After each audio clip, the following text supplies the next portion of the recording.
Zwei Bayern und der Österreicher haben sich unterhalten, wo es die wichtigste Erfindung auf der Welt ist. Wobei er hat gesagt, also die wichtigste Erfindung, das ist der ewige Traum vom Menschen, von der Menschheit, zu fliegen. Gebrüder Wright, Flugzeuge, einfach die Lüfte erforschen und das.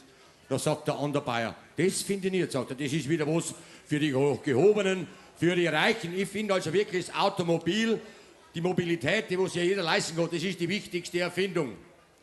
Na, der Österreicher hat gesagt, also meine Herren, von mir aus gesehen, da ist die wichtigste Erfindung auf der Welt, das ist die Thermoskanne.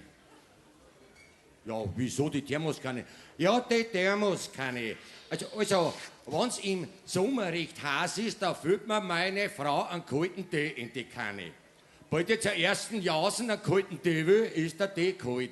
Bald im Mittag einen kalten Tee will, ist der Tee kalt. Die Thermoskanne ist die beste Erfindung auf der Welt. Ja, hat der Bayer gesagt, das ist ganz normal ein physikalischer Vorgang. Die Thermoskanne ist doppelwandig. Innentemperatur kommt nicht zur Außentemperatur. Innen ist kalt, bleibt's kalt. Außen ist heiß, bleibt's heiß. Sagt das schon klar? Schon klar. Aber bald es im Winter recht kalt ist, da füllt mir dann meine Frau einen heißen Tee ein.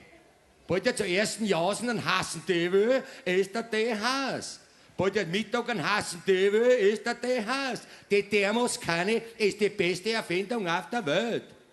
Sagt der Bayer wieder, ja, das ist ganz klar wie das gleiche System, physikalisch, doppelwandig, Innentemperatur kommt nicht zur Außentemperatur, bleibt's innen heiß und außen kalt.